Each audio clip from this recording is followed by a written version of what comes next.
مصلحا ومجددا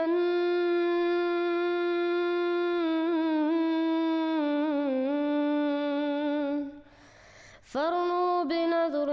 طاهر وجنان. السلام علیکم ورحمۃ اللہ وبرکاتہ۔ آج ہمارے ساتھ ہمارے محترم بھائی محمد اعظم سیفی صاحب ہیں اور آج ہم ان کی قبولیت احمدیت کا واقعہ سنیں گے۔ السلام علیکم اعظم سیفی بھائی۔ وعلیکم السلام ورحمۃ اللہ وبرکاتہ۔ تو شروع کرتے ہیں پھر۔ جی رضی بھائی، دیکھیں، جہاں تک میری قبولیت احمدیت کی بات ہے تو دو وجہ ہیں جن کو دیکھ کر میں نے احمدیت کو قبول کیا اور اس بات کو جانا کہ احمدیت جو ہے وہ حق پر ہے، اور یہ جو مذہب ہے دیوبندی مذہب، کیونکہ میرا تعلق دیوبندی مذہب سے تھا، اور یہ جو مذہب ہے دیوبندی مذہب یہ صحیح نہیں ہے۔ سب سے پہلی وجہ میرے احمدیت کو قبول کرنے کی جو ہے وہ ہے میرے والد صاحب کی استقامت، اور جو دوسری وجہ ہے وہ ہے مولویوں کا جھوٹ بولنا، کذب بیانی سے کام لینا، اس بات کا بھی پاس نہ رکھنا کہ مسجد میں بیٹھ کر قرآن کریم کو ہاتھ میں لے کر جھوٹ بولنا چاہیے یا نہیں بولنا چاہیے۔ میں نے ان لوگوں کو دیکھا ہے کہ مسجد میں بیٹھ کر میرے روبرو کلام پاک ہاتھ میں لے کر انہوں نے صحیح جھوٹ بولا ہے، اور اس بات کو لے کر جھوٹ بولا ہے جس کو میں اپنی آنکھوں سے دیکھ کر آ چکا ہوں کہ ایسی کوئی بات نہیں۔ بہرحال یہ میں آگے جب واقعہ آئے گا تو میں اس میں بتاؤں گا جو ہمارے ساتھ حالات ہوئے کہ کس طرح سے انہوں نے ہمارے ساتھ جو ہے نا وہ جھوٹ بول کر جو ہے نا وہ ہمیں دھوکہ دینے کی کوشش کی، لیکن یہ اللہ تعالیٰ کا فضل رہا کہ سچ ہمارے سامنے آ گیا اور جھوٹ جو تھا وہ سچ کے سامنے ہار گیا یا بھاگ گیا۔ ہمارا جو مذہبی رجحان تھا جب ہم دیوبندی تھے تو ہمارا مذہبی رجحان اتنا زیادہ نہیں تھا، لیکن الحمدللہ ہمارے والد صاحب کا جو رجحان تھا مذہب کے اندر وہ بہت زیادہ تھا۔ انہوں نے بچپن سے ہی جو ہے وہ مذہبی کتب پڑھنا شروع کر دیا تھا، یہاں تک کہ ان کی حالت ایسی ہو گئی تھی کہ جب تک کہ وہ کوئی دینی کتاب نہ پڑھ لیں ان کو رات کو نیند نہیں آتی تھی، خواہ وہ رات کو کسی بھی وقت کام پڑ جائیں، لیکن جب تک وہ کتاب نہیں پڑھ لیں گے تب تک ان کو نیند نہیں آتی تھی۔ ان کے اندر مذہب کی حقیقت کو جاننے کی دلچسپی بڑھتی رہی، کچھ سوالات ان کے دل و دماغ میں آیا کرتے تھے جن کو لے کر وہ مدرسوں میں جایا کرتے تھے، لیکن مدرسوں سے ان کو یہی جواب ملا کرتا تھا کہ آپ بس جو ہے وہ مسجدوں کے اندر چندہ دیتے رہیے اور مذہب کی باریکیوں میں نہ پڑھیے۔ بہرحال والد صاحب نے جانا کہ دیوبند کے جو یہ مولویان ہیں یہ صحیح باتیں نہیں کرتے اور ان کے پاس میرے سوالوں کے جواب بھی نہیں ہیں۔ وہ بریلویوں کے پاس گئے، اسی طرح اہل حدیثوں کے اور شیعوں سے بھی ان کے تعلق تھے، سب کے پاس انہوں نے اپنے اپنے سوالات رکھے انہی کے مذہب کی کتب میں سے، یعنی دیوبندیوں کے سامنے دیوبندیوں کی کتب سے اور بریلویوں کے سامنے بریلویوں کی کتب سے، لیکن کوئی بھی ان کے سوالوں کے جواب نہیں دے پاتا تھا۔ پھر کسی نے ان کو بتایا کہ ایک فرقہ قادیانی بھی ہے، ان سے بھی تعلق کرو۔ بہرحال جیسے کیسے کوشش کر کے میری والد صاحب نے جو تھا نا وہ احمدیوں سے تعلق قائم کیے، ان سے کافی عرصہ تک جو ہے وہ بحث و مباحثہ بھی رہا۔ میرے پاس جو ہے نا وہ میرے والد صاحب کو جو اس وقت احمدیت کی طرف سے کتب ملی تھی وہ میرے پاس ابھی بھی موجود ہے، تو ان کے شروع میں ہی میرے والد صاحب نے جو ہے نا وہ بطور اعتراض کے کچھ باتیں نکالی تھی، اور یہ وہی اعتراض ہیں جو دور حاضر میں مولوی کرتے ہیں۔ تو غالباً اس وقت بھی مولویوں نے جو ہے نا وہ میرے والد صاحب کو اعتراضات بتائے ہوں گے کہ اس سوال کا جواب لینا، اس سوال کا جواب لینا، یا یہ اعتراض کرنا۔ بہرحال تو میرے والد صاحب کو جو جماعت احمدیہ کی ایک خاص بات پسند آئی وہ یہ کہ جب نظام جماعت کے بارے میں میرے والد صاحب کو بتایا گیا تو میرے والد صاحب نے کہا کہ یہ نظام تو اسلامی نظام ہے اور اس کے اندر میں ضرور شامل ہونا چاہوں گا اگرچہ کہ میں احمدی نہیں ہوں۔ تو میرے والد صاحب نے بغیر احمدیت کو قبول کرے جو چندے کا جو نظام تھا اس میں میرے والد صاحب شامل ہو گئے۔ ایک عرصہ کے بعد تحقیق کرنے کے بعد 2005 میں میرے والد صاحب نے احمدیت کو قبول کیا، لیکن تب تک ہم نے احمدیت کو قبول نہیں کیا تھا۔ جب ہمارے والد صاحب نے احمدیت کو قبول کر لیا تو خاندان کی طرف سے اور محلے پڑوس کی طرف سے ان کی مخالفت ہونا شروع، جس کے اوپر والد صاحب نے ان کی چند ایک دعوتیں کر دی مولویوں کی۔ مولوی آ گئے اور آنے کے بعد انہوں نے کہا کہ نہیں بھائی اب ان کو کوئی بھی کسی بھی طرح کی تکلیف نہ دے، ان کا کوئی بائیکاٹ نہ کرے، اور یہ تو بہت اچھے انسان ہیں۔ لیکن 2008 میں جب خلافت جبلی کا جو ہے نا خلافت جبلی کا پروگرام ہوا شہر سہارنپور کے اندر، وہاں پر جو تھا وہ